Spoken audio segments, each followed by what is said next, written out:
Piece TV Bangla, মানবতা সমাধান। Oh, you who believe, give charity for the pleasure of Allah, the pleasure of Allah. Oh, you who believe, read the Quran every night of Ramadan, night of Ramadan. Welcome, O Ramadan. It is Ramadan. It is Ramadan.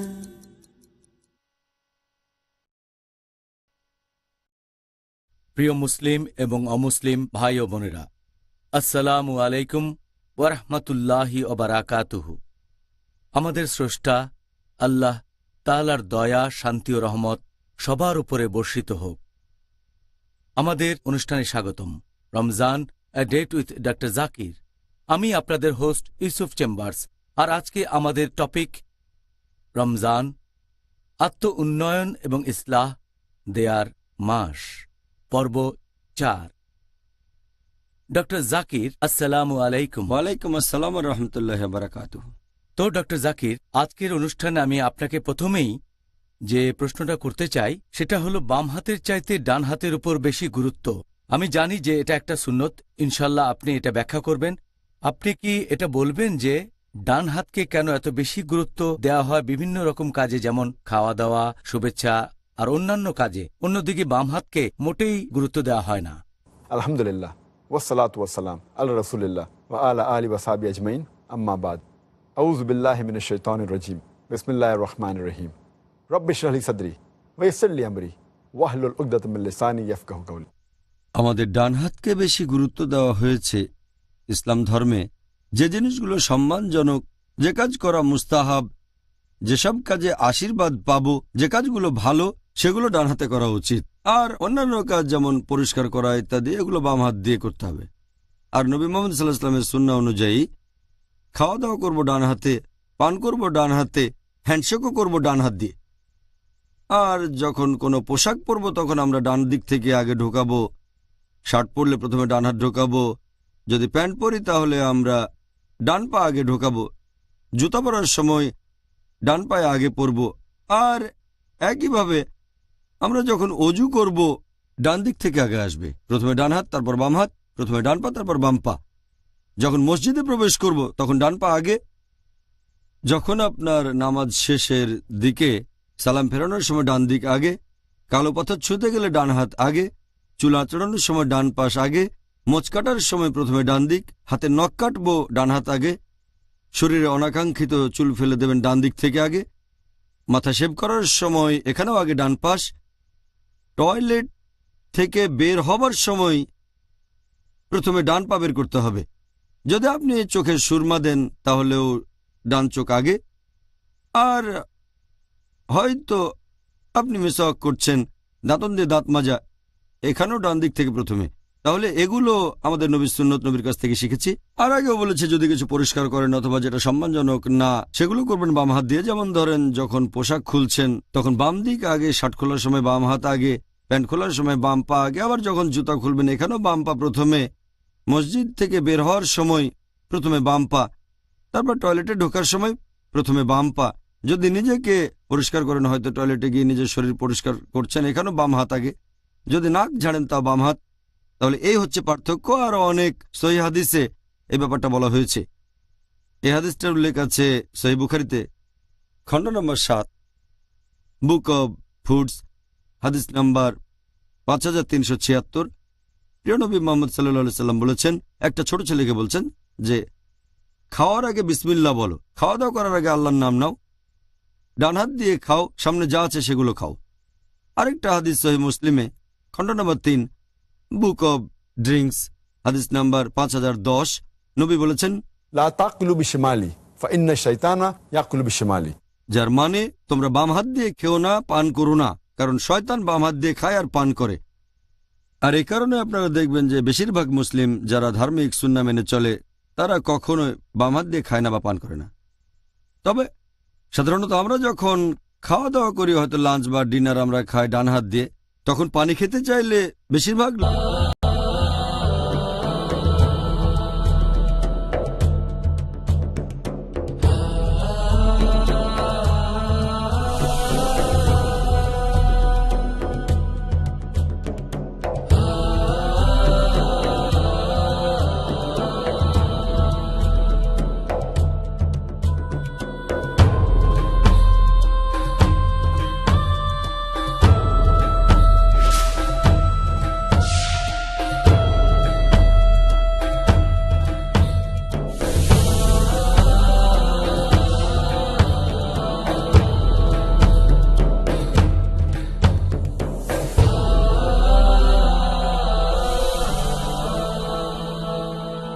Piece TV Bangla, মানবতা সমাধান।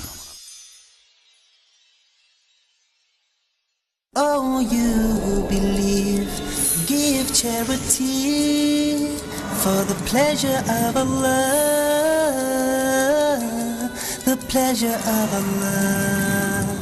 Oh, you who believe, read the Quran every night of Ramadan, night of Ramadan. Welcome, oh Ramadan.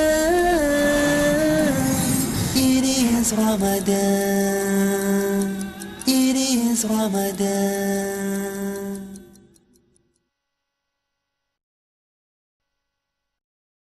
প্রিয় মুসলিম এবং অমুসলিম ভাই ও বোনেরা, আসসালামু আলাইকুম ওয়ারহমাতুল্লাহি ওবারাকাতুহু। আমাদের স্রষ্টা আল্লাহ তাআলার দয়া, শান্তি ও রহমত সবার উপরে বর্ষিত হোক। আমাদের অনুষ্ঠানে স্বাগতম। রমজান এ ডেট উইথ ডক্টর জাকির। আমি আপনাদের হোস্ট ইউসুফ চেম্বার্স। আর আজকে আমাদের টপিক রমজান, আত্ম উন্নয়ন এবং ইসলাহ দেয়ার মাস, পর্ব 4। ডক্টর জাকির, আসসালামু আলাইকুম। ওয়ালাইকুম আসসালাম ওয়া রাহমাতুল্লাহি ওয়া বারাকাতুহু। তো ডক্টর জাকির, আজকের অনুষ্ঠানে আমি আপনাকে প্রথমেই যে প্রশ্নটা করতে চাই সেটা হলো বাম হাতের চাইতে ডান হাতের উপর বেশি গুরুত্ব। আমি জানি যে এটা একটা সুন্নত, ইনশাল্লাহ আপনি এটা ব্যাখ্যা করবেন। আপনি কি এটা বলবেন যে ডান হাতকে কেন এত বেশি গুরুত্ব দেওয়া হয় বিভিন্ন রকম কাজে, যেমন খাওয়া দাওয়া, শুভেচ্ছা আর অন্যান্য কাজে, অন্যদিকে বাম হাতকে মোটেই গুরুত্ব দেওয়া হয় না? আলহামদুলিল্লাহ, ওয়াসসালাতু ওয়াসসালাম আলা রাসূলিল্লাহ ওয়া আলা আলি ওয়া সাহবি আজমাইন, আম্মা বাদ। আউযু বিল্লাহি মিনাশ শাইতানির রাজীম। বিসমিল্লাহির রহমানির রহিম। রব্বি ইশরাহ লি সাদরি ওয়া ইয়াসসির লি আমরি ওয়াহলুল উকদাতাম মিন লিসানি ইয়াফকাহু কাওলি। আমাদের ডান হাতকে বেশি গুরুত্ব দেওয়া হয়েছে ইসলাম ধর্মে। যে জিনিসগুলো সম্মানজনক, যে কাজ করা মুস্তাহাব, যেসব কাজে আশীর্বাদ পাবো, যে কাজগুলো ভালো, সেগুলো ডান হাতে করা উচিত। আর অন্যান্য কাজ যেমন পরিষ্কার করা ইত্যাদি, এগুলো বাম হাত দিয়ে করতে হবে। আর নবী মুহাম্মদ সাল্লাল্লাহু আলাইহি ওয়াসাল্লামের সুন্নাহ অনুযায়ী খাওয়া দাওয়া করবো ডান হাতে, পান করবো ডান হাতে, হ্যান্ডশেকও করবো ডান হাত দিয়ে। আর যখন কোনো পোশাক পরবো তখন আমরা ডান দিক থেকে আগে ঢোকাবো।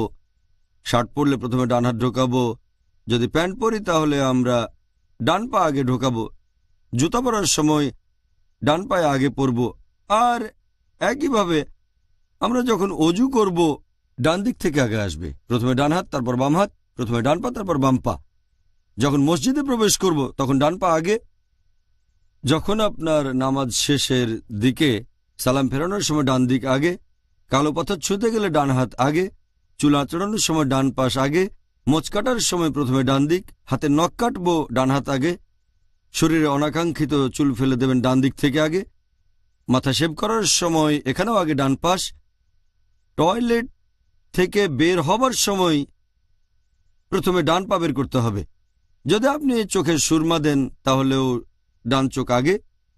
আর হয়তো আপনি মিসওয়াক করছেন, দাঁতন দিয়ে দাঁত মাজা, এখানেও ডান দিক থেকে প্রথমে। তাহলে এগুলো আমাদের নবীর সুন্নত, নবীর কাছ থেকে শিখেছি। আর আগেও বলেছে যদি কিছু পরিষ্কার করেন অথবা যেটা সম্মানজনক না, সেগুলো করবেন বাম হাত দিয়ে। যেমন ধরেন যখন পোশাক খুলছেন তখন বাম দিক আগে, শার্ট খোলার সময় বাম হাত আগে, প্যান্ট খোলার সময় বাম পা আগে। আবার যখন জুতা খুলবেন এখানেও বাম পা প্রথমে, মসজিদ থেকে বের হওয়ার সময় প্রথমে বাম পা, তারপর টয়লেটে ঢোকার সময় প্রথমে বাম পা, যদি নিজেকে পরিষ্কার করেন, হয়তো টয়লেটে গিয়ে নিজের শরীর পরিষ্কার করছেন, এখানেও বাম হাত আগে। যদি নাক ঝাড়েন তা বাম হাত। তাহলে এই হচ্ছে পার্থক্য। আর অনেক সহিহ হাদিসে এই ব্যাপারটা বলা হয়েছে। এই হাদিসটার উল্লেখ আছে সহিহ বুখারীতে, খণ্ড নম্বর 7, বুক অব ফুডস, হাদিস নাম্বার 5376।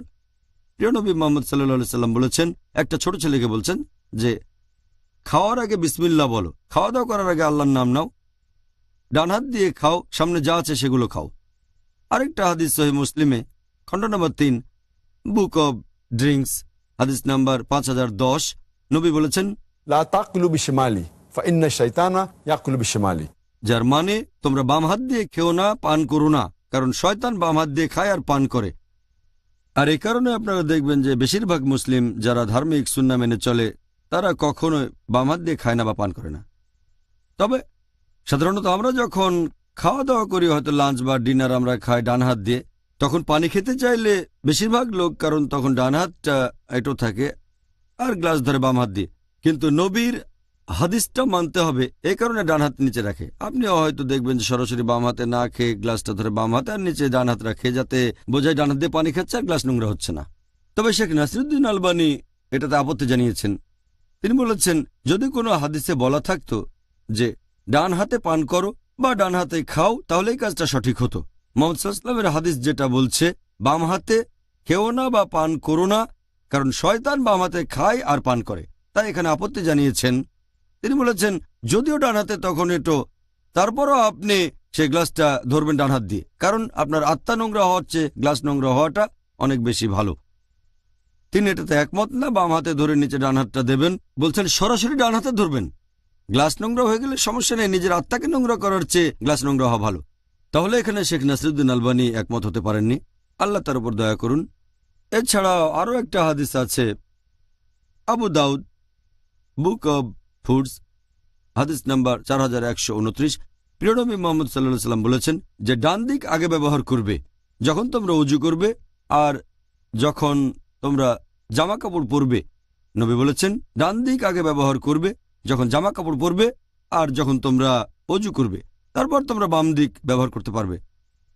তারপর আরও হাদিস আছে আবু দাউদে, খণ্ড নম্বর 1, হাদিস নাম্বার 33, বলা হয়েছে যে মুহাম্মদ সাল্লাল্লাহু আলাইহি সাল্লাম বলেছেন, তোমরা ডান দিক ব্যবহার করবে যখন খাবার খাবে আর ডান দিক আগে ধুতে হবে যখন ওযু করবে। ডান দিক প্রথমে, এরপরে বাম পাশটা ধোবে আর পরিষ্কার করার সময় বাম হাত আগে। এছাড়া আরও একটা হাদিস আছে সহিহ মুসলিমে, হাদিস নাম্বার 504। আমাদের প্রিয় নবী বলেছেন যে পরিষ্কার করা ইত্যাদির জন্য ডান হাত ব্যবহার করো না, বাম হাত ব্যবহার করো পরিষ্কার করার কাজে। এগুলোর ভিত্তিতে মাশাআল্লাহ আমরা নবীর সুন্নত মেনে চলি, যেগুলো ভালো জিনিস, সম্মানজনক, মুস্তাহাব, সেগুলো ডান হাত দিয়ে করি আর অন্যান্য কাজগুলো বাম হাত দিয়ে। আর এরকম করার পেছনে যে কারণটা সেটা হচ্ছে যে মেডিকেল সায়েন্স এখন আমাদের বলে যে আমাদের ব্রেনের বাম অংশটা শরীরের ডান পাশকে নিয়ন্ত্রণ করে আর ব্রেনের ডান অংশটা শরীরের বাম পাশকে নিয়ন্ত্রণ করে। আর বিজ্ঞান এখন আমাদের বলে যে পৃথিবীর মানুষের প্রায় 90% তাদের ব্রেনের বাম অংশটাই বেশি সক্রিয় থাকে। এজন্য দেখবেন মানুষের মধ্যে প্রায় 90% হচ্ছে ডানহাতি, কারণ ব্রেনের বাম অংশটা বেশি সক্রিয়। তাই বেশিরভাগ মানুষই হোক মুসলিম বা অমুসলিম কাজ করে ডান হাতে। ইসলাম উৎসাহিত করেছে যে ভালো কাজগুলো করবে ডান হাত দিয়ে আর পরিষ্কার করার সময় বাম হাত দিয়ে। এর কারণ হলো সাধারণত বেশিরভাগ লোকের শুধু ব্রেনের বাম অংশটাই সক্রিয় থাকে, যেহেতু আমরা ডানহাতি। তবে ইসলাম আমাদের ডান হাত ব্যবহার করতে উৎসাহিত করেছে শরীরের ডান অংশটা ভালো কাজের জন্য, পাশাপাশি বাম হাতও ব্যবহার করতে বলেছে সেই কাজের জন্য যেগুলো সম্মানজনক না, যেটা পুরোপুরি উল্টো। তাহলে এখানে একজন মানুষ ভালো কাজগুলো তার ডান হাত দিয়ে করছে, তবে বাম পাশটাও ব্যবহার করতে বাধ্য হচ্ছে। যেমন ধরেন মসজিদ থেকে বের হওয়ার সময় আগে বাম পা রাখতে হবে, টয়লেটে ঢোকার সময় আগে বাম পা দিয়ে ঢুকতে হবে। এখানে আমরা সচেতনভাবে চেষ্টা করছি। যেমন ধরেন যখন পোশাক খুলব, সাধারণত মানুষ আগে ডান হাত খোলে, পরেও ডান দিক থেকে, আবার খোলার সময় ডান দিক থেকে। এটা একটা কমন অভ্যাস। আর এখানে আমরা ইচ্ছে করে সচেতনভাবে বাম দিক ব্যবহার করছি পোশাক খোলার সময়, বাম পা আগে। আমাদের জুতা খোলার সময় এভাবে আমরা ব্রেনের অন্য অংশটাকেও ব্যবহার করছি, যদিও ডান দিকে চেয়ে কম। এতে করে আমাদের ব্রেনের এক্সারসাইজ হয় আর এটা ব্রেনের জন্য ভালো। বৈজ্ঞানিক দিক থেকে এটা উপকারী, নবী নির্দেশ দিয়েছেন, তাই বেশিরভাগ কাজ ডান হাতে করি, তবে সচেতনভাবে বিশেষ কিছু কাজ বাম হাতে করে থাকি। এটা আমাদের ব্রেনের জন্য খুব ভালো এক্সারসাইজ। আরও একবার দেখলাম ইসলাম ধর্ম ভারসাম্য বজায় রাখে, আলহামদুলিল্লাহ। পরের প্রশ্ন, এই ব্যাপারে নিয়মটা কি? যদি কোনো লোক দাঁড়িয়ে কোনো কিছু পান করে, ইসলাম এ ব্যাপারে কি বলে? আপনি সব মিলিয়ে এরকম 6টা হাদিস পাবেন শুধুমাত্র সহিহ মুসলিমে, যে মুসলিমদের দাঁড়িয়ে কোনো কিছু পান করা নিষেধ। আমাদের নবী মুহাম্মদ সাল্লাল্লাহু আলাইহি ওয়াসাল্লাম বলেছেন, এটা উল্লেখ আছে সহিহ মুসলিমে, খণ্ড নম্বর 3, বুক অব ড্রিঙ্কস, হাদিস নাম্বার 5017। আমাদের নবী নিষেধ করেছেন দাঁড়িয়ে কিছু পান করো না। সহিহ মুসলিম, খণ্ড নম্বর 3, বুক অব ড্রিঙ্কস, হাদিস নম্বর 5018। নবী এক লোকে নিষেধ করলেন যে তুমি দাঁড়িয়ে কিছু পান করো না। এরপর আরেকটা হাদিস আছে সহিহ মুসলিমে, খণ্ড নম্বর 3, বুক অব ড্রিঙ্কস, হাদিস নম্বর 5020। নবী সতর্ক করেছেন দাঁড়িয়ে কিছু পান করো না। এরপর আরেকটা হাদিস সহিহ মুসলিমে, খণ্ড নম্বর 3, বুক অব ড্রিঙ্কস, হাদিস নাম্বার 5022। প্রিয় নবী বলেছেন তোমরা দাঁড়িয়ে কিছু পান করবে না। এই সবগুলো হাদিস আমাদের নিষেধ করছে যে তোমরা দাঁড়িয়ে কিছু পান করো না। সহিহ মুসলিমের পরে হাদিস 5টা, সহিহ মুসলিম, খণ্ড নম্বর 3, বুক অব ড্রিঙ্কস, হাদিস নাম্বার 5023 থেকে 5027। এই 5টা হাদিস বলছে যে নবী জমজমের পানি পান করেছেন দাঁড়িয়ে। এছাড়াও একটা আছে সহিহ বুখারীতে, খণ্ড নম্বর 2, বুক অব হাজ, হাদিস নাম্বার 1637। প্রিয় নবী মুহাম্মদ সাল্লাল্লাহু আলাইহি ওয়াসাল্লাম বলা হয়েছে যে তিনি জমজমের পানি দাঁড়িয়ে পান করলেন। এই হাদিসগুলোর ভিত্তিতে বিশেষজ্ঞগণ সবাই একমত যে বসে কিছু পান করাটা মুস্তাহাব, আর দাঁড়িয়ে আমরা পান করতে পারব শুধুমাত্র জমজমের পানি। কিছু কিছু বিশেষজ্ঞ এই ব্যাপারে একমত হয়েছেন, তবে এগুলোর পাশাপাশি আরও কিছু সহিহ হাদিস বলছে যে নবী জমজমের পানি ছাড়া সাধারণ পানিও দাঁড়িয়ে পান করেছেন। এটা আছে সহিহ বুখারীতে, খণ্ড নম্বর 7, বুক অব ড্রিঙ্কস, হাদিস নাম্বার 5615। বলা হয়েছে হযরত আলী রাদিয়াল্লাহু আনহু তিনি একটা মসজিদের সামনে দিয়ে হাঁটছিলেন, তখন দাঁড়িয়ে পানি পান করলেন। আর তিনি বললেন, আমি জানি অনেকে ভাবে এটাকে উৎসাহ দেওয়া হয়নি, এটা মাকরু যখন কেউ দাঁড়িয়ে কোনো কিছু পান করে, তবে আমি দেখেছি আমাদের নবী দাঁড়িয়ে পান করেছেন, এখন আমি যেভাবে পান করছি। এছাড়াও আরও একটা হাদিস, এটা আছে মুসনাদ আহমেদে, খণ্ড নম্বর 1, হাদিস নম্বর 797। বলা হয়েছে যে হযরত আলী রাদিয়াল্লাহু আনহু একবার তিনি দাঁড়িয়ে পানি পান করছিলেন, তার দিকে সবাই তাকিয়েছিল, অনেকে ঘুরে তাকালো। তখন তিনি বললেন যে তোমরা আমার দিকে তাকাচ্ছ কেন? আমি সেটা করছি যেটা নবী করেছেন।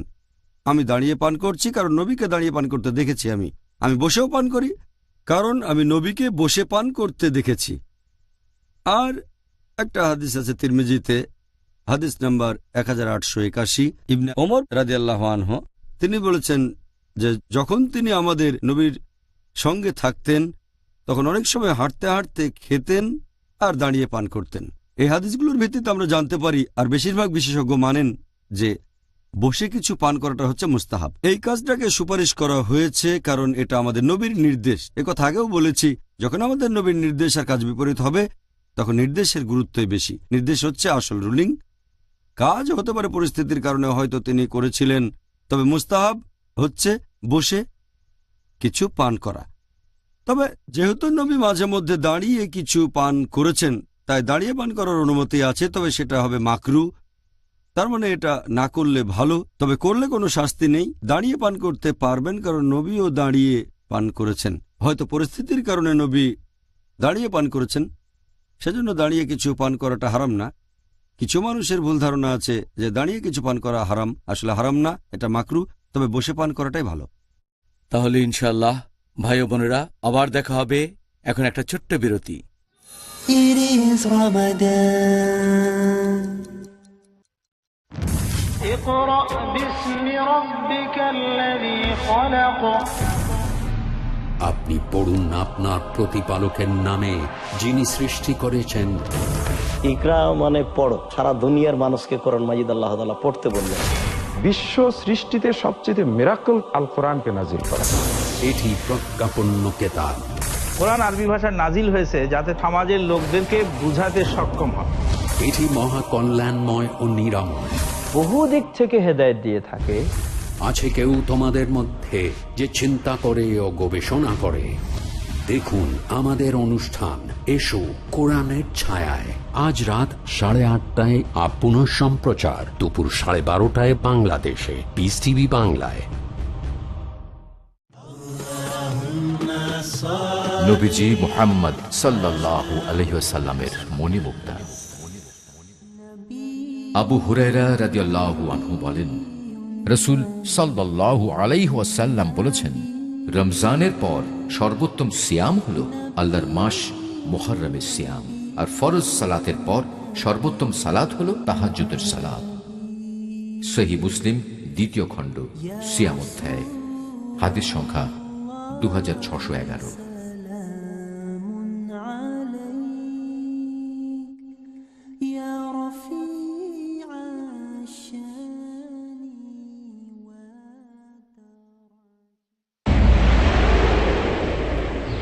ডক্টর জাকিরের আন্তরিক বার্তা, আপনার বেহেশত কোথায়?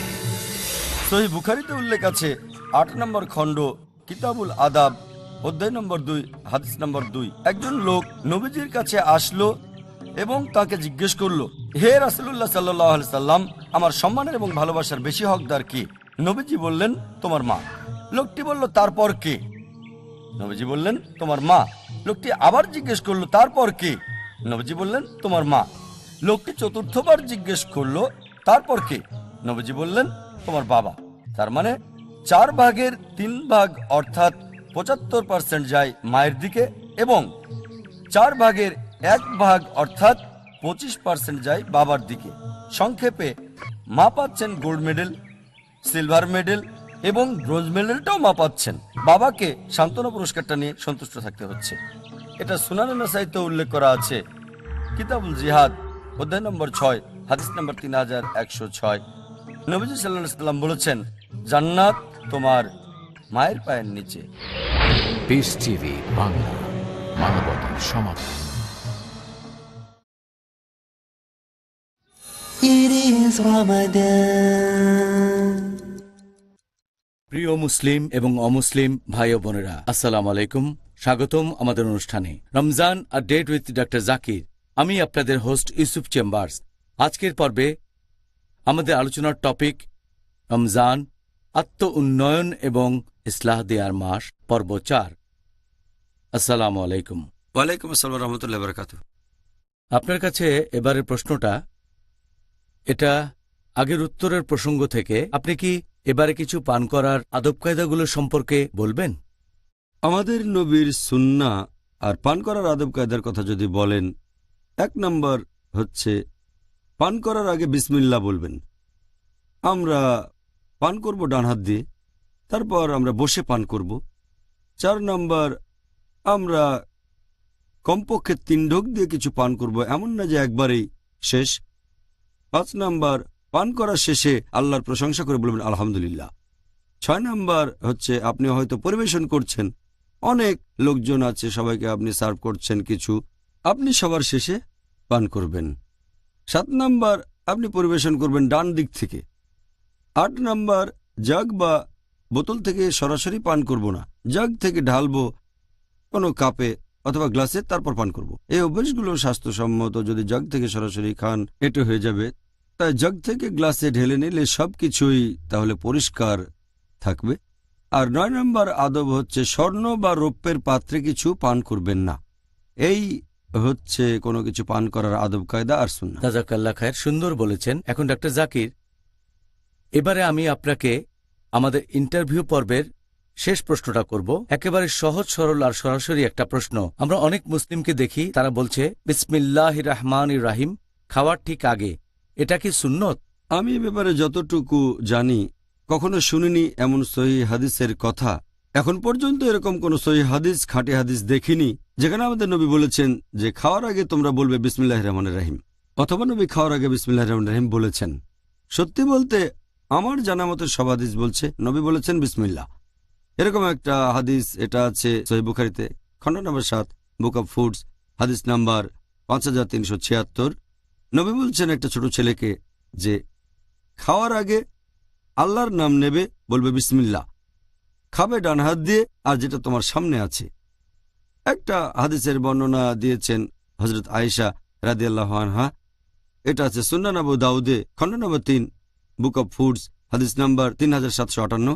হযরত আয়েশা রাদিয়াল্লাহু আনহা, উম্মুল মুমিনিন রাদিয়াল্লাহু আনহা, তিনি বলেছেন যে যখন তোমরা খাবে শুরুতে বলবে বিসমিল্লাহ, আল্লাহর নামে শুরু করছি। আর যদি খাওয়ার আগে বিসমিল্লাহ বলতে তোমরা ভুলে যাও, তাহলে যখনই মনে পড়বে তখনই বলবে বিসমিল্লাহ আউয়ালু ওয়া আখিরু। এর মানে হচ্ছে আল্লাহর নাম নিচ্ছে একেবারে শুরুতে আর আল্লাহর নাম নিচ্ছে একেবারে শেষে। তাহলে আমাদের নবী সাল্লাল্লাহু আলাইহি ওয়াসাল্লাম নির্দেশ দিয়ে গেছেন এটাই। তবে এটা দুর্ভাগ্যজনক, যেহেতু অনেকে জানে না, তাই তারা বলে বিসমিল্লাহির রহমানির রহিম, দয়াময় পরম দয়ালু আল্লাহর নামে শুরু করছি। একবার আমি একজন মুসলিম ভাইকে বলেছিলাম এখানে বিসমিল্লাহ হচ্ছে সঠিক শব্দ।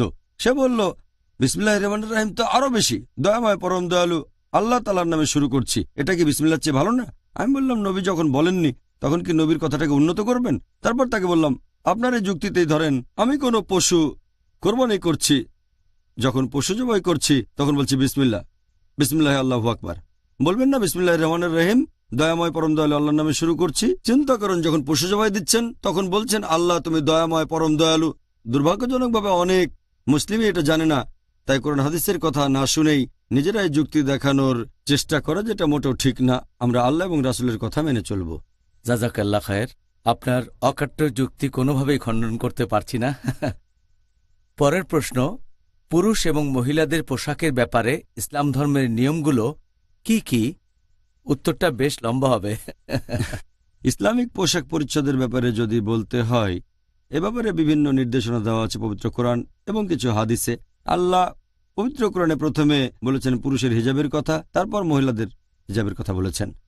আল্লাহ পবিত্র কোরআনে বলেছেন সূরা নূর অধ্যায় নম্বর 24 আয়াত নম্বর 30, মুমিন পুরুষদের বলো তারা যেন দৃষ্টি সংযত রাখে, লজ্জাস্থানের হেফাজত করে। মানে একজন পুরুষ যদি কোনো মহিলাকে দেখে আর খারাপ চিন্তা আসে, সে মাথা নিচু করবে। একবার একটা ছেলে একজন মুসলিম অনেকক্ষণ এক মেয়ের দিকে তাকিয়ে আছে। বললাম ভাই এটা কি করছো, এটা তো হারাম ইসলামে। সে বলল আমাদের প্রিয় নবী বলেছেন প্রথম দৃষ্টি ক্ষমা করা হবে, দ্বিতীয়বার দেখা নিষিদ্ধ। আমার প্রথম দেখায় অর্ধেক শেষ হয়নি।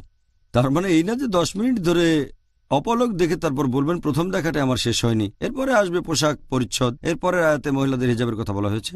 পবিত্র কোরআনে সূরা নূর অধ্যায় 24 আয়াত 31, মুমিন নারীদের বলো তারা যেন দৃষ্টি সংযত রাখে, লজ্জাস্থানে হেফাজত করে। সাধারণত যা প্রকাশ থাকে তা ব্যতীত যেন সৌন্দর্য প্রদর্শন না করে, কাপড় দিয়ে গ্রীবা আর বক্ষদেশ ঢেকে দেয়, আর তাদের সৌন্দর্য প্রকাশ করবে স্বামী বা ছেলের কাছে।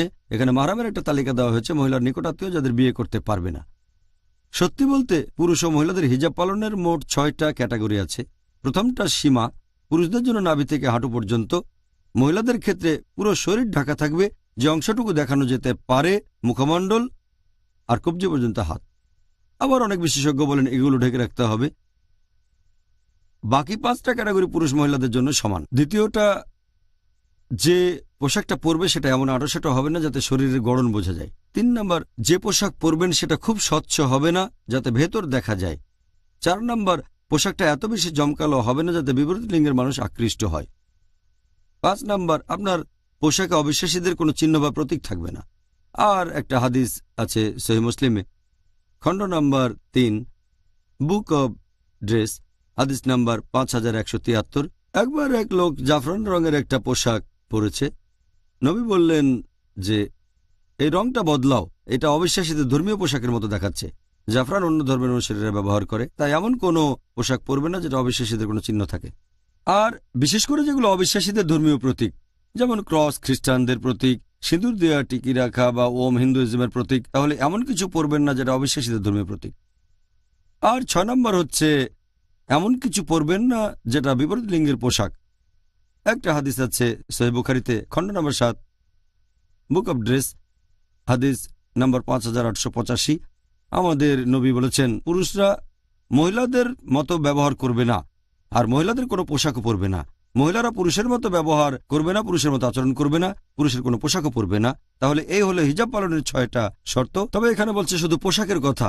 এর পাশাপাশি পরিপূর্ণ হিজাবের জন্য এখানে আরও আছে কিভাবে কথা বলবেন, কিভাবে হাঁটাচলা করবেন, কিভাবে চিন্তা ভাবনা করবেন, কিভাবে নিজেকে উপস্থাপন করবেন, এই সব কিছু মিলে পূর্ণ হিজাব। আর আল্লাহ পবিত্র কোরআনে বলেছেন সূরা আহজাব অধ্যায় নম্বর 33 আয়াত নম্বর 59, হে নবী, মুমিন নারীদের বলো বাইরে যাওয়ার সময় তারা যেন নিজেদের চাদর দিয়ে ঢাকে, এতে করে তাদের সহজে চেনা যাবে এবং তাদেরকে উত্ত্যক্ত করা হবে না। এখানেও উদাহরণ দেই, ধরেন 2 যমজ বোন, দুজনে খুবই সুন্দরী, সমান সুন্দরী, তারা দুজনেই লন্ডনের রাস্তায় হেঁটে বেড়াচ্ছে। আপনি যে শহরে থাকেন, ধরেন সেখানে এক বোন, সে পরে আছে ইসলামিক হিজাব, পুরো শরীর ঢাকা, মুখমণ্ডল আর কবজি পর্যন্ত হাত বাঁধে। আর অন্য যে বোনটা একই রকম সুন্দরী, সে পরেছে পশ্চিমা পোশাক, মিনি স্কার্ট বা শর্টস, আর রাস্তায় একটা বখাটে ছেলে শিকারের অপেক্ষায় আছে। আমি আপনাদের প্রশ্ন করি, ছেলেটা কাকে উত্ত্যক্ত করবে? মিনি স্কার্ট পরা মেয়েটাকে নাকি ইসলামিক হিজাব পরা মেয়েটাকে উত্ত্যক্ত করবে? কাকে উত্ত্যক্ত করবে? অবশ্যই যে মেয়েটা মিনি স্কার্ট পরেছে। ঠিক বলেছেন। তাহলে কোরআন ঠিকই বলেছে যে মহিলাদের হিজাবের ব্যবস্থা করা হয়েছে যেন তাদেরকে উত্ত্যক্ত করা না হয়। তাহলে এই হচ্ছে হিজাবের 6টা শর্ত। এছাড়াও পোশাকের ব্যাপারে আরও কিছু নিয়মকানুন আছে। পুরুষের পোশাকের ব্যাপারে কিছু নিয়মকানুন আছে। যেমন ধরেন, আমাদের প্রিয় নবী বলেছেন যে পুরুষদের স্বর্ণ আর রেশম পরা নিষিদ্ধ। সুন্নান আল নিসাইতে আছে, বুক অব জিনা অধ্যায় নম্বর 40 হাদিস নম্বর 5147। আমাদের প্রিয় নবী বলেছেন 2টো জিনিস, স্বর্ণ আর রেশম, এগুলো আমার উম্মার পুরুষদের জন্য নিষিদ্ধ, তবে মহিলাদের ব্যাপারে এটা অনুমতি আছে। এছাড়া আপনারা দেখবেন আরও কিছু হাদিসে আছে যে প্যান্ট বা পোশাকের নিচের অংশ থাকতে হবে টাকনুর উপরে, টাকনুর নিচে যাওয়া যাবে না। এই হাদিসটা উল্লেখ করা হয়েছে সহিহ বুখারীতে খণ্ড নম্বর 7 বুক অব ড্রেস হাদিস নম্বর 5787। প্রিয় নবী বলেছেন যে প্যান্ট বা পোশাকের নিচের যে অংশ টাকনুর নিচে যায় সেটা দোজখের আগুনে জ্বলবে। এ ব্যাপারে আমি গত পর্বে আলোচনা করেছি, প্যান্ট অথবা পোশাকের নিচের অংশ টাকনুর নিচে যাওয়া নিষিদ্ধ। এছাড়া আরও নির্দেশনা পাই যে খুব জমকালো কোনো পোশাক পরা, যে পোশাক আপনাকে উজ্জ্বল করে তুলবে আর আপনার পাশের মানুষকে ম্লান করে দেখাবে, যেমন পোশাক পরে রাজারানী অথবা নেতা, যে তারা অনেক বড়, এটা নিষিদ্ধ। এই হাদিসটা আছে সুনান আবু দাউদ হাদিস নাম্বার 4018 ও 4019। যে লোক খ্যাতি আর জাকজমক দেখানোর জন্য কোনো পোশাক পরে, আল্লাহ সুবহানাহু ওয়া তাআলা কিয়ামতের দিন তাকে সেই পোশাকে পুনরুত্থিত করবেন। এই হাদিসের আরেকটা ভার্সন বলছে যে আল্লাহ তাকে অপমানের সাথে পুনরুত্থিত করবেন রোজ কিয়ামতের দিনে, পুনরুত্থানের দিনে। এছাড়া আরও নির্দেশনা দেওয়া হয়েছে যে এটা করলে ভালো যদি সাদা পোশাক পরেন। আমাদের নবী বলেছেন, এটা আছে সুনান আবু দাউদে বুক অব ড্রেস খণ্ড নম্বর 3 হাদিস নাম্বার 4050। নবী বলেছেন যে তোমরা সাদা পোশাক পরো, কারণ এটাই সবচেয়ে সেরা পোশাক, আর মৃত মানুষকে সাদা কাফন দাও। আর এছাড়াও আমাদের নবী মুহাম্মদ সাল্লাল্লাহু আলাইহি ওয়াসাল্লাম বলেছেন, এই হাদিসটা আছে সুনান আবু দাউদে খণ্ড নম্বর 3 বুক অব ড্রেস হাদিস নাম্বার 4129। নবী বলেছেন, যখনই তোমরা কোনো পোশাক পরবে অথবা অজু করবে, শুরু করবে ডান দিক থেকে। তাহলে এটাও সুন্নত যে পোশাক পরার সময় ডান দিক থেকে শুরু করতে হবে। তাহলে এরকম কিছু নিয়ম কানুন আমরা কোরআন হাদিসে পাবো হিজাব সম্পর্কে, পোশাক পরিচ্ছদ, আর আমাদের নবীর সুন্নত যেগুলো বিভিন্ন পোশাক পরিচ্ছদ পরা নিয়ে আছে। জাযাকাল্লাহ খায়ের ডক্টর জাকির। আমি জানি যে আমরা শুধুমাত্র এই একটা টপিক নিয়েই পুরো একটা অনুষ্ঠান করতে পারি। তাহলে ইনশাআল্লাহ ভাই ও বোনেরা, আবার দেখা হবে। এখন একটা ছোট্ট বিরতি। It is Ramadan. Who was the first prophet? Was a prophet the first one to read and write? Did God speak to a prophet? A prophet in a prison. A prophet who commanded the birds, insects, and animals? Want to know more? Join us for Stories of the Prophet. দেখুন নবীদের কাহিনী প্রতি রবিবার বিকেল 5টায় বা পুনঃ সম্প্রচার সকাল 5টায় বাংলাদেশে পিস টিভি বাংলায়। ভয়ঙ্কর শাস্তি। কবর হচ্ছে মরার পরে প্রথম বিপদ। যখনই কোনো মানুষকে কবরে রাখা হয় তখন তার নিকটে দুইজন ফেরেশতা আসেন, একজনের নাম মুনকার আর একজনের নাম নাকির। কবরে হঠাৎ করে দুইজন ফেরেশতা ঢুকে গেলেন। যাদের আকার আকৃতি সবুজ কালো। শয়তানের পরিণতি। কবরের জমিন তাকে এভাবে চেপে ধরে, তখন তার ডান দিকের হাড়গুলি বাম দিকে ঢোকে যায়, বাম দিকের হাড়গুলি ডান দিকে ঢোকে যায়, ঠিক এইভাবে। তাহলে বাঁচার কি উপায় জানার জন্য দেখুন কবরের শাস্তি, আজ রাত 10:30 বাংলাদেশে ও রাত 10টায় ভারতে, পিস টিভি বাংলায়।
পিস টিভি বাংলা, মানবতা সমাধান। It is Ramadan. প্রিয় মুসলিম এবং অমুসলিম ভাই ও বোনেরা, আসসালামু আলাইকুম। স্বাগতম আমাদের অনুষ্ঠানে Ramzan a date with doctor Zakir. আমি আপনাদের হোস্ট ইউসুফ চেম্বার্স। আজকের পর্বে আমাদের আলোচনার টপিক রমজান, আত্ম উন্নয়ন এবং ইসলাহ দেয়ার মাস, পর্ব 4। আসসালামু আলাইকুম। ওয়ালাইকুম আসসালাম রহমতুল্লাহ বারাকাতুহু। এবারে আমরা আলোচনা করব দর্শকদের প্রশ্ন নিয়ে, যার টপিক রমজান, আত্ম উন্নয়ন এবং ইসলাহ দেয়ার মাস। এখানে আমরা নবীর সুন্নত নিয়ে আলোচনা করব, গত বেশ কয়েকটা পর্বেও করেছি। তাহলে আপনাকে প্রথম প্রশ্নটা করি। ডক্টর জাকির, পিস টিভির দর্শকরা আপনার কাছে পৃথিবীর বিভিন্ন প্রান্ত থেকে প্রশ্ন করেছেন। আলহামদুলিল্লাহ, আল্লাহ যেন নির্দেশনা দেন, তাদের উপর রহমত করেন। ইসলাম ধর্মের সুন্নত পালনের উদ্দেশ্য কি? নির্দেশনার জন্য কোরআন কি যথেষ্ট নয়? বুঝিয়ে বলবেন কি? সুন্নত পালনের উদ্দেশ্য আসলে কি? পবিত্র কোরআন কি যথেষ্ট নয়? এমন কিছু লোক আছে তথাকথিত আধুনিক, ইনভার্টেড কমা, তারা নিজেদের আধুনিক বলে পরিচয় দেয় আর বলে কোরআন কি যথেষ্ট না, সুন্নত মানতে হবে কেন? তারা এটা বুঝতে পারে না যে সুন্নাহ হল ইসলাম ধর্মের দ্বিতীয় অপরিহার্য উৎস। মুহাম্মদ সাল্লাল্লাহু আলাইহি ওয়াসাল্লামের সহিহ হাদিস, তার কথা, তার কাজ, তার সম্মতি, এগুলো খুবই গুরুত্বপূর্ণ পবিত্র কোরআন সঠিকভাবে বোঝার জন্য। আর সত্যি বলতে সহিহ হাদিস, খাঁটি হাদিস, আমাদের নবীর সুন্নাহ, এগুলো হচ্ছে কোরআনের কমেন্ট্রি। পবিত্র কোরআনে অবশ্যই এরকম কিছু আয়াত আছে যেগুলোর ব্যাখ্যার প্রয়োজন নেই, একেবারে পরিষ্কার। যেমন ধরেন, কুল হুয়াল্লাহু আহাদ, বলো তিনি আল্লাহ এক, অদ্বিতীয়। আমরাও বুঝতে পারছি আল্লাহ কেবলমাত্র একজন, কমেন্ট্রির প্রয়োজন নেই। তবে আরও কিছু আয়াত আছে যেগুলোর কোনো হাদিস ছাড়া, সুন্নাহ ছাড়া অর্থ বুঝতে পারবেন না। যেমন ধরেন, কোরআন বলছে যে একজন মুসলিম ধনী হলে সে জাকাত দেবে। কোরআন নির্দিষ্ট করে বলছে না যে কি পরিমাণ জাকাত তাকে দিতে হবে। যখন আপনি আমাদের নবীর হাদিস পড়বেন, নবীর সুন্নাহ পড়বেন, তখন জানতে পারবেন আপনার যদি স্বর্ণরৌপ্য, ধন দৌলত ইত্যাদি থাকে, তাহলে সেই সম্পদের 2.5% দান করতে হবে। এ ব্যাপারে আগেও বলেছি, যদি হয় কৃষিজাত পণ্য তাহলে সেচ ছাড়া 10%, সেচ দিলে 5%, এরকম বিভিন্ন নিয়ম। হাদিস না থাকলে কিভাবে জানতে পারবেন? পবিত্র কোরআন এ ব্যাপারে বলছে যে কাদের জাকাত দেবেন, কিন্তু কতখানি দিতে হবে সেটা বলেনি। এছাড়াও কোরআন বলছে তোমরা নামাজ পড়ো। কোরআনে কিছু কিছু বিষয়ের উল্লেখ আছে, যেমন সিজদা, তারপর রুকু। বিস্তারিত বলা হয়নি যে কত রাকাত নামাজ পড়তে হবে। নামাজ পড়া সঠিক নিয়ম কি, কিভাবে হাত বাঁধবো, এগুলো পাবেন সুন্নত থেকে। তাহলে হাদিস ছাড়া ইসলামের স্তম্ভগুলো পালন করতে পারবেন না, এতটাই গুরুত্বপূর্ণ। আল্লাহ পবিত্র কোরআনে বলেছেন, সূরা আহজাব অধ্যায় নম্বর 33 আয়াত নম্বর 21, নিশ্চয়ই রাসূলের চরিত্রের মধ্যে রয়েছে সবচেয়ে উত্তম আদর্শ। আর এজন্য আল্লাহ পবিত্র কোরআনে অনেক জায়গায় এ কথা বলেছেন, যেমন সূরা নিসা অধ্যায় নম্বর 4 আয়াত নম্বর 59, যে আতিউল্লাহ ওয়া আতিউর রাসূল, আল্লাহ এবং তার রাসূলকে মান্য করো। তার মানে যদি আল্লাহকে মেনে চলতে চান তাহলে রাসূলকেও মানতে হবে, আর রাসূলকে মানা মানে আল্লাহ সুবহানাহু ওয়া তাআলাকে মেনে চলা। সেজন্য সুন্নাহ হলো অপরিহার্য। কোরআনের কিছু আয়াত আছে যেগুলোর ব্যাখ্যা আমরা কোরআনের ভেতরেই পাব, তবে অনেক ক্ষেত্রে কোরআনের আয়াত ব্যাখ্যা করার জন্য হাদিস একেবারে অপরিহার্য। যেমন ধরেন, বোঝার সুবিধার জন্য আমি একটা উদাহরণ দিচ্ছি। আল্লাহ পবিত্র কোরআনে বলেছেন, সূরা মাইদা অধ্যায় নম্বর 5 আয়াত নম্বর 38, একজন চোর হোক সে পুরুষ অথবা নারী, তাদের হাত কেটে ফেলো, আল্লাহ তাআলার পক্ষ থেকে এটাই আদর্শ দণ্ড। তার মানে কেউ যদি কোনো কিছু চুরি করে, না বলে কোনো কিছু নিয়ে যায়, পবিত্র কোরআন অনুযায়ী তার হাত কেটে ফেলো। তবে যখন বিস্তারিত জানবেন, যখন হাদিস পড়বেন, আমাদের নবীর সুন্নাহ পড়বেন, জানতে পারবেন। এটা আছে সহিহ বুখারীতে খণ্ড নম্বর 8 বুক অফ হুদুদ হাদিস নাম্বার 6789। প্রিয় নবী মুহাম্মদ সাল্লাল্লাহু আলাইহি ওয়াসাল্লাম বলেছেন যে কেউ যদি চুরি করে দিনারের সিকি ভাগ বা একটু বেশি, তার হাত কেটে ফেলতে হবে। মানে যদি এর কম চুরি করে, তার হাত কাটা হবে না। ধরেন কেউ খেতে না পাওয়ার কারণে একটা রুটি চুরি করলো, তার হাত কেটে ফেলতে হবে না। আর সেই এলাকার শাসকের অথবা সেখানকার খলিফার দায়িত্ব সেই লোকের চাহিদা পূরণ করা। তবে কেউ আনন্দ করার জন্য চুরি করলে সেটা হারাম, হাত কেটে ফেলতে হবে। দ্বিতীয়, হাত কাটবেন থেকে সেটা পাবেন হাদিসে। নবী বলেছেন, হাদিস থেকে জেনেছি কাটবেন কবজি থেকে। অনেকে ভাবতে পারে কাটা হবে আঙ্গুল থেকে বা কনুই থেকে, অথবা কাটা হবে কাঁধ থেকে। হাত কাটবেন থেকে? হাদিস থেকে জানতে পারবেন কাটবেন কবজি থেকে। কোরআন থেকে এরকম আরো উদাহরণ দেয়া যায় যেখানে সুন্নাহ জানতেই হবে। যেমন ধরেন, আল্লাহ পবিত্র কোরআনে বলেছেন সূরা নিসা অধ্যায় নম্বর 4 আয়াত নম্বর 101, যখন দেশ বিদেশে ভ্রমণ করবে তখন দোষ দেওয়া হবে না যদি সালাত সংক্ষিপ্ত করো। হতে পারে মুশরিকের ভয়ে তারা আক্রমণ করতে পারে, নিশ্চয়ই অবিশ্বাসীগণ তোমাদের প্রকাশ্য শত্রু। এখানে কোরআন পরিষ্কার বলছে ভ্রমণের সময় নামাজ সংক্ষিপ্ত করতে পারেন। হতে পারে অবিশ্বাসীদের ভয়ে যে তারা আক্রমণ করতে পারে।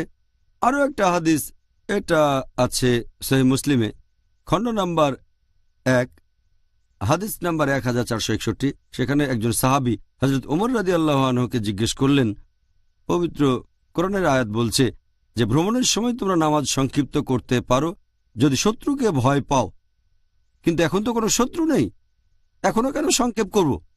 হযরত ওমর রাদিয়াল্লাহু আনহু উত্তরে বললেন, আমি আল্লাহর রাসূলকে একই প্রশ্ন করেছিলাম। তিনি বলেছিলেন, এটা তোমাদের প্রতি বদান্যতা, তাই আল্লাহর বদান্যতা গ্রহণ করো। তার মানে যখনই ভ্রমণ করবেন সেখানে শত্রুর ভয় থাকুক বা না থাকুক, অবিশ্বাসীর ভয় থাকুক বা না থাকুক, সংক্ষিপ্ত করতে পারেন। যদি হাদিস না থাকতো, কোরআনের আয়াত শুধু একটা কারণ বলছে, তবে পুরো ব্যাখ্যাটা পাবেন সহিহ হাদিসে।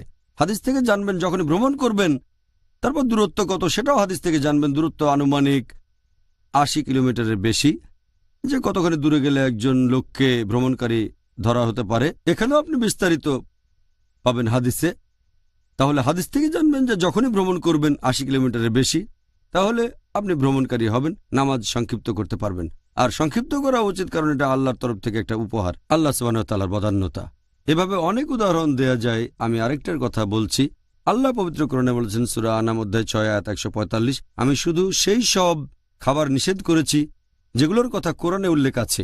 এরপর আয়াতটা বলছে যে হুররিমাত আলাইকুমুল মাইতাতু ওয়াদ-দামু ওয়া লাহমুল খিনজির ওয়া মা উহিল্লা লিগাইরিল্লাহি বিহি, যার মানে তোমাদের জন্য হারাম খাদ্য, মৃত জন্তু, রক্ত, তারপর শূকরের মাংস, আর যে পশু জবাইকালে আল্লাহ ব্যতীত অন্য কারো নাম নেওয়া হয়েছে। কোরআনের এই আয়াত থেকে আমরা জানতে পারছি শুধু এই 4টা খাবার নিষিদ্ধ, অন্য সবগুলো খেতে পারবেন। তবে বিস্তারিত জানতে পারবেন হাদিসে। বেশ কিছু হাদিস আমাদের বলছে যে অন্যান্য কিছু খাবারও নিষিদ্ধ। যেমন ধরেন, এটা আছে সহিহ মুসলিমে খণ্ড নম্বর 3 হাদিস নম্বর 4752। প্রিয় নবী মুহাম্মদ সাল্লাল্লাহু আলাইহি ওয়াসাল্লাম বলেছেন, তোমাদের জন্য নিষিদ্ধ বিভিন্ন শিকারী পাখির মাংস, যেসব পাখির ঠোঁট ধারালো আর নখ ধারালো আছে, এই পাখির মাংস নিষিদ্ধ। এটা কোরআনে বলা নেই, হাদিসে আছে। এরকম অনেক হাদিস আছে সহিহ বুখারী আর সহিহ মুসলিমে যে তোমাদের জন্য নিষিদ্ধ খাবার হচ্ছে সেই সব পশুর মাংস যারা আক্রমণ করে মাংসাশী প্রাণী, মাংস খায়, যেমন বাঘ, চিতাবাঘ, সিংহ ইত্যাদি। এটা আছে সহিহ বুখারীতে বুক অফ স্ল্যাটারিং হাদিস নম্বর 5528। আমাদের নবী মুহাম্মদ সাল্লাল্লাহু আলাইহি ওয়াসাল্লাম বলেছেন, তোমাদের জন্য নিষিদ্ধ খাবার হলো গাধার মাংস। এগুলোর কথা কোরআনে উল্লেখ করা হয়নি, আমাদের দেখতে হবে হাদিস। হাদিস থেকে বিস্তারিত জানতে পারবেন। কোরআন এক ধরনের টেলিগ্রাফিক মেসেজ, খুব গুরুত্বপূর্ণ, একেবারে খাঁটি আলহামদুলিল্লাহ। তবে কমেন্ট্রির জন্য আপনাকে পড়তে হবে হাদিস। এই কারণে হাদিস একেবারে অপরিহার্য, এটা অবশ্যই লাগবে। এজন্য আমাদের প্রিয় নবী বলেছেন, এই হাদিসটা আছে মুস্তাদরাক আল হাকিমে হাদিস নাম্বার 319। নবী বলেছেন, আমি পেছনে রেখে যাচ্ছি কোরআন এবং আমার দৃষ্টান্ত, আমার সুন্নাহ। কেউ যদি কোরআন এবং আমার সুন্নাহ শক্ত করে ধরে সে চিরদিন সরল পথে থাকবে, ভুল পথে কখনো যাবে না। তাহলে সুন্নাহ হচ্ছে ইসলাম ধর্মের দ্বিতীয় অপরিহার্য উৎস। এটা না থাকলে ইসলাম ধর্মকে পুরোপুরি বুঝতে পারবেন না। তাহলে এই হাদিস না থাকলে আমরা কোরআনের অনেক কিছুই বুঝতে পারতাম না। আপনি খুব সুন্দরভাবে আমাদেরকে বলেছেন ডক্টর জাকির। আল্লাহ সুবহানাহু ওয়া তাআলা সেই সব মানুষকে হেদায়েত করুন যারা এটা মেনে চলছে না। পরের প্রশ্ন, কোনো মুসলিম ইসলাহ দেওয়ার সময় কারো খারাপ ব্যবহারের উত্তরে যদি সেও একই ধরনের ব্যবহার করে তাহলে সেটা কি সঠিক হবে? যদি এই প্রসঙ্গে বলেন যে একজন মানুষ ইসলাহ দিচ্ছে অথবা দাওয়া দিচ্ছে, এ ব্যাপারে নির্দেশনা পাবেন কোরআনে। আল্লাহ পবিত্র কোরআনে বলেছেন, সূরা নাহল অধ্যায় নম্বর 16 আয়াত নম্বর 125, উদু ইলা সাবিলি রাব্বিকা বিল হিকমা ওয়াল মাউইযাতিল হাসানা ওয়াজাদিলুম বিল্লাতি আহসান। যার মানে মানুষকে তোমার প্রতিপালকের পথে আহ্বান করো, সদুপদেশ ও হিকমত দ্বারা তাদের সাথে তর্ক করো, তাদের যুক্তি দেখাও সবচেয়ে উত্তম ও গ্রহণযোগ্য পন্থায়। তাহলে আপনি যদি দাওয়ার কথা বলেন অথবা ইসলার কথা বলেন, সেটা করব হিকমা আর হুসনার সাথে, সবচেয়ে উত্তম আর গ্রহণযোগ্য পন্থায় হিকমতের সাথে। ধরেন আপনি কথা বলছেন মুসলিম বা অমুসলিমের সাথে আর ইসলাম বা দাওয়া দিচ্ছেন, হয়তো সে রেগে গিয়ে অভিশাপ দিল অথবা গালাগালি করতে লাগলো, তারপরও আমরা তাকে ভালোবাসবো, আমাদের নবী যেটা করে গেছেন। আর আমাদের নবীর জীবনে এরকম দেখবেন যে অনেক সময় অমুসলিমরা নবীকে বিপদের মধ্যে ফেলেছিল, নবী অন্যদের মতো করে প্রতিশোধ নেননি। এরকম আরও অনেক উদাহরণ পাবেন, যেমন এটা আছে সহিহ বুখারীতে হাদিস নাম্বার 6030, যে একবার এক ইহুদি নবীর কাছে এসে তাকে বলল, আসসালাম আলাইকুম। আসসালাম আলাইকুমের মানে হচ্ছে আপনার মৃত্যু হোক। নবী তাকে উত্তরে বললেন, তোমার বেলায়ও। হযরত আয়েশা রাদিয়াল্লাহু আনহা আমাদের নবীর স্ত্রী, তিনি এটা শুনলেন আর খুব রেগে গেলেন। তিনি সেই ইহুদিকে বললেন, তোমার উপর আল্লাহর অভিশাপ পড়ুক, তোমার উপর আল্লাহর ক্রোধ পড়ুক। তিনি খুবই রেগে গিয়েছিলেন। নবী তখন তাকে বললেন যে তোমার শান্ত হওয়া উচিত, নম্র হওয়া উচিত, রেগে যাওয়া উচিত না। হযরত আয়েশা রাদিয়াল্লাহু আনহা বললেন যে আপনি কি শুনেছেন সে কি বলেছে? নবী তখন বললেন, তুমি কি আমার উত্তরটা খেয়াল করেছ? আর আমার দোয়া আল্লাহ কবুল করবেন, ওদের দোয়া কবুল করা হবে না। এভাবেই আমাদের নবী মানুষের সাথে ব্যবহার করেছেন। এরপর আরেকটা হাদিস সহিহ মুসলিমে খণ্ড নম্বর 4 হাদিস নম্বর 6280, যে মানুষটা ন্যায়নিষ্ঠ তার অভিশাপ দেয়া উচিত না। তার মানে যে লোক আন্তরিক, একজন বিশ্বাসীর এটা করা উচিত না। বিশ্বাসী মুসলিমের অন্যকে অভিশাপ দেওয়া উচিত না, অভিশাপ, বকাঝকা, গালমন্দ করা ইত্যাদি। আর এই হাদিসটা আছে তিরমিজিতে হাদিস নাম্বার 2019, যে একজন বিশ্বাসীর অন্যকে অভিশাপ দেওয়া উচিত না। অন্যকে অভিশাপ দেওয়াটা একজন বিশ্বাসীকে মানায় না। আর এজন্য নবী সবসময় বলতেন যে, অনেকবার তিনি কথা বলেছেন যে আমি এসেছি দয়া আর আশীর্বাদ হিসেবে, কাউকে অভিশাপ দিতে আমি আসিনি। তাহলে বুঝতে পারছেন আমাদের এই দৃষ্টান্ত অনুসরণ করতে হবে। আর আল্লাহ পবিত্র কোরআনে বলেছেন সূরা আহজাব অধ্যায় নম্বর 33 আয়াত নম্বর 21, নিশ্চয়ই নবীর চরিত্রের মধ্যে রয়েছে সবচেয়ে উত্তম আদর্শ। যখন দাওয়া দেব অথবা ইসলাহ দেব, আমরা কখনো রেগে যাব না, প্রতিশোধ নিতে চাইব না, তাদের মন জিতে নেব। প্রতিশোধের চেয়ে মন জিতে নেওয়া অনেক ভালো। আমরা হব দয়ালু, নরম আর ক্ষমাশীল। জাযাকাল্লাহ খায়ের ডক্টর জাকির। তাহলে ইনশাআল্লাহ ভাই ও বোনেরা, আবার দেখা হবে। এখন একটা ছোট্ট বিরতি।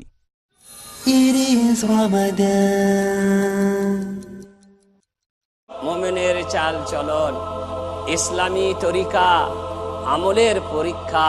আমি মোহাম্মদ হাশিম মাদানী, শেখ হাশিম মাদানী, আর আপনারা দেখছেন পিস টিভি বাংলা। কেন জীবনের সফলতার জন্য দরকার ইসলামী তরিকার জানার জন্য দেখুন ইসলামী নৈতিকতা। দেখুন আদব, কাল সন্ধ্যা 5:30 বাংলাদেশে ও সন্ধ্যা 5টায় ভারতে, পিস টিভি বাংলায়।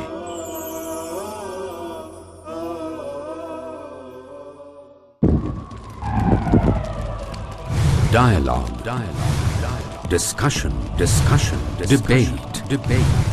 Rebuttal. Conclusion. Eliminate misconceptions about religion. Get enlightened. Witness Dr. Zakir Naik in a battle of words. দেখুন সম্মুখ সমরে প্রতি বৃহস্পতিবার রাত 9টায় বাংলাদেশে ও রাত 8:30 ভারতে, পিস টিভি বাংলায়। اقرأ باسم ربك الذي خلق আপনি পড়ুন আপনার প্রতিপালকের নামে, যিনি সৃষ্টি করেছেন। ইকরা মানে পড়ো, সারা দুনিয়ার মানুষকে কোরআন মাজিদ আল্লাহ তাআলা পড়তে বললেন। বিশ্ব সৃষ্টিতে সবচেয়ে মিরাকল আল কোরআনকে নাজিল করা। এটি প্রজ্ঞাপন্য কেতাব। কোরআন আরবি ভাষায় নাজিল হয়েছে যাতে সমাজের লোকদেরকে বুঝাতে সক্ষম হয়। এটি মহা কল্যাণময় ও নিরাময়। বহু দিক থেকে হেদায়েত দিয়ে থাকে। আছে কেউ তোমাদের মধ্যে যে চিন্তা করে ও গবেষণা করে? দেখুন আমাদের অনুষ্ঠান এসো কোরআনের ছায়ায়, পরবর্তী অনুষ্ঠান পিস টিভি বাংলায়। It is Ramadan. প্রিয় মুসলিম এবং অমুসলিম ভাই ও বোনেরা, আসসালামু আলাইকুম। স্বাগতম আমাদের অনুষ্ঠানে Ramzan a date with doctor Zakir. আমি আপনাদের হোস্ট ইউসুফ চেম্বার্স। আজকের পর্বে আমাদের আলোচনার টপিক রমজান, আত্ম উন্নয়ন এবং ইসলাহ দেয়ার মাস, পর্ব 4। আসসালামু আলাইকুম। ওয়ালাইকুম আসসালাম রহমতুল্লাহ বারাকাতুহু। কোনো মুসলিম ইসলাহ দেয়ার সময় কারো খারাপ ব্যবহারের উত্তরে যদি সেও একই ধরনের ব্যবহার করে, তাহলে সেটা কি সঠিক হবে? যদি এই প্রসঙ্গে বলেন যে একজন মানুষ ইসলাহ দিচ্ছে অথবা দাওয়া দিচ্ছে, এ ব্যাপারে নির্দেশনা পাবেন কোরআনে। আল্লাহ পবিত্র কোরআনে বলেছেন, সূরা নাহল অধ্যায় নম্বর 16 আয়াত নম্বর 125, উদু ইলা সাবিল রাব্বিকা বিল হিকমা ওয়াল মাউইযাতিল হাসানা ওয়াজাদিলুম বিল্লাতি আহসান। যার মানে মানুষকে তোমার প্রতিপালকের পথে আহ্বান করো, সদুপদেশ ও হিকমত দ্বারা তাদের সাথে তর্ক করো, তাদের যুক্তি দেখাও সবচেয়ে উত্তম ও গ্রহণযোগ্য পন্থায়। তাহলে আপনি যদি দাওয়ার কথা বলেন অথবা ইসলার কথা বলেন, সেটা করব হিকমা আর হুসনার সাথে, সবচেয়ে উত্তম আর গ্রহণযোগ্য পন্থায়, হিকমতের সাথে। ধরেন আপনি কথা বলছেন মুসলিম বা অমুসলিমের সাথে আর ইসলাম বা দাওয়া দিচ্ছেন, হয়তো সে রেগে গিয়ে অভিশাপ দিল অথবা গালাগালি করতে লাগলো, তারপরও আমরা তাকে ভালোবাসবো। আমাদের নবী যেটা করে গেছেন, আর আমাদের নবীর জীবনে এরকম দেখবেন যে অনেক সময় অমুসলিমরা নবীকে বিপদের মধ্যে ফেলেছিল। আপনারা এই গল্পটা জানেন, এক মহিলা সবসময় নবীর পথে কাঁটা বিছিয়ে রাখত। নবী সে পথে গেলে মহিলা কাঁটা ছুঁড়ে মারত নবীর দিকে। তারপর একদিন নবী দেখলেন রাস্তায় কোনো কাঁটা নেই। নবী ভাবলেন, এই অমুসলিম মহিলা আজ কাঁটা ছুঁড়ে মারছে না কেন? নবী তখন দেখতে গেলেন যে সেই মহিলার কি হয়েছে। তারপর দেখলেন যে মহিলা অসুস্থ। নবী তখন মহিলার জন্য দোয়া করলেন। মহিলা এতটাই খুশি হলো যে ইসলাম গ্রহণ করল। নবী অন্যদের মতো করে প্রতিশোধ নেননি। এরকম আরও অনেক উদাহরণ পাবেন, যেমন এটা আছে সহিহ বুখারীতে হাদিস নাম্বার 6030, যে একবার এক ইহুদি নবীর কাছে এসে তাকে বলল, আসসালামু আলাইকুম। আসসালামু আলাইকুমের মানে হচ্ছে আপনার মৃত্যু হোক। নবী তাকে উত্তরে বললেন, তোমার বেলায়ও। হযরত আয়েশা রাদিয়াল্লাহু আনহা আমাদের নবীর স্ত্রী, তিনি এটা শুনলেন আর খুব রেগে গেলেন। তিনি সেই ইহুদিকে বললেন, তোমার উপর আল্লাহর অভিশাপ পড়ুক, তোমার উপর আল্লাহর ক্রোধ পড়ুক। তিনি খুবই রেগে গিয়েছিলেন। নবী তখন তাকে বললেন যে তোমার শান্ত হওয়া উচিত, নম্র হওয়া উচিত, রেগে যাওয়া উচিত না। হযরত আয়েশা রাদিয়াল্লাহু আনহা বললেন যে আপনি কি শুনেছেন সে কি বলেছে? নবী তখন বললেন, তুমি কি আমার উত্তরটা খেয়াল করেছ? আর আমার দোয়া আল্লাহ কবুল করবেন, ওদের দোয়া কবুল করা হবে না। এভাবেই আমাদের নবী মানুষের সাথে ব্যবহার করেছেন। এরপর আরেকটা হাদিস সহিহ মুসলিমে খণ্ড নম্বর 4 হাদিস নম্বর 6280, যে মানুষটা ন্যায়নিষ্ঠ তার অভিশাপ দেয়া উচিত না। তার মানে যে লোক আন্তরিক, একজন বিশ্বাসীর এটা করা উচিত না। বিশ্বাসী মুসলিমের অন্যকে অভিশাপ দেওয়া উচিত না। অভিশাপ, বকাঝকা, গালমন্দ করা ইত্যাদি। আর এই হাদিসটা আছে তিরমিজিতে হাদিস নাম্বার 2019, যে একজন বিশ্বাসীর অন্যকে অভিশাপ দেওয়া উচিত না। অন্যকে অভিশাপ দেওয়াটা একজন বিশ্বাসীকে মানায় না। আর এজন্য নবী সবসময় বলতেন যে, অনেকবার তিনি কথা বলেছেন যে আমি এসেছি দয়া আর আশীর্বাদ হিসেবে, কাউকে অভিশাপ দিতে আমি আসিনি। তাহলে বুঝতে পারছেন আমাদের এই দৃষ্টান্ত অনুসরণ করতে হবে। আর আল্লাহ পবিত্র কোরআনে বলেছেন সূরা আহজাব অধ্যায় নম্বর 33 আয়াত নম্বর 21, নিশ্চয়ই নবীর চরিত্রের মধ্যে রয়েছে সবচেয়ে উত্তম আদর্শ। যখন দাওয়া দেব অথবা ইসলাহ দেব, আমরা কখনো রেগে যাব না, প্রতিশোধ নিতে চাইব না, তাদের মন জিতে নেব। প্রতিশোধের চেয়ে মন জিতে নেওয়া অনেক ভালো। আমরা হব দয়ালু, নরম আর ক্ষমাশীল।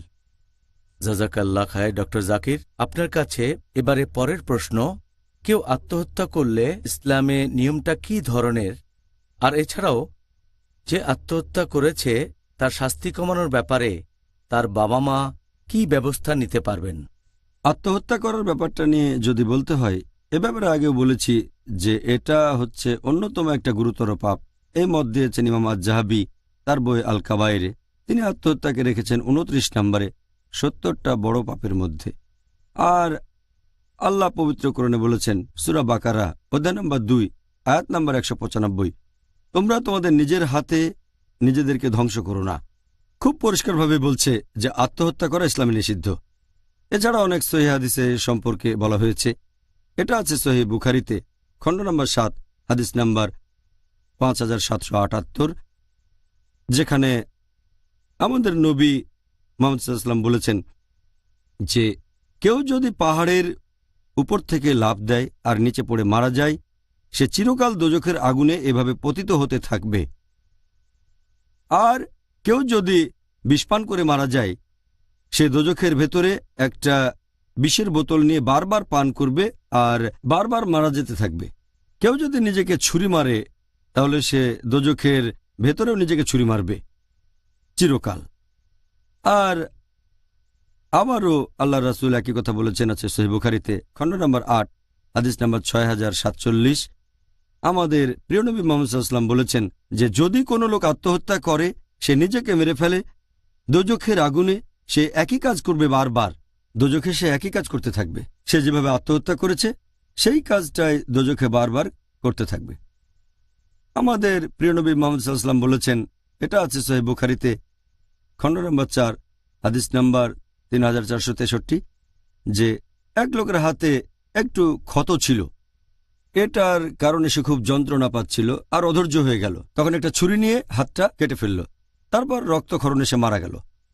আর নবী তখন বললেন, যেহেতু লোকটা অধৈর্য ছিল আর নিজেকে হত্যা করেছে, সে কখনোই বেহেশতে যেতে পারবে না। একই রকমের আরেকটা হাদিস আছে সহিহ মুসলিমে খণ্ড নম্বর 2 বুক অব সালাহ হাদিস নম্বর 2133। এক লোককে নবীর কাছে আনা হলো যে আত্মহত্যা করেছে চ্যাপ্টা মাথার একটা বর্ষা দিয়ে। লোকটা আত্মহত্যা করেছে, নবীর কাছে আনা হলো, আর নবী তার জানাজার নামাজ পড়লেন না। এখান থেকে জানতে পারছি আত্মহত্যা গুরুতর পাপ। তবে তার মানে এই না, এই হাদিসটা আরেকটু পড়লে জানবেন সাহাবীগণ তার জানাজার নামাজ পড়েছিলেন। ব্যাপারটা এমন না যে কেউ আত্মহত্যা করলে সেটা শিরকের সমান পাপ হবে। আত্মহত্যা সবচেয়ে বড় গুনাহ না, বড় গুনাহ, গুরুতর গুনাহ। তবে এই গুনাহ এটা কুফরির সমান না। আর যদি আল্লাহ চান, সন্তুষ্ট হন, তিনি ক্ষমা করতে পারেন। আল্লাহ পবিত্র কোরআনে বলেছেন সূরা নিসা অধ্যায় 4 আয়াত 48 আর সূরা নিসা অধ্যায় 4 আয়াত 116, আল্লাহ চাইলে যে কোনো অপরাধ ক্ষমা করতে পারেন, তবে শিরক করাকে কখনোই ক্ষমা করবেন না।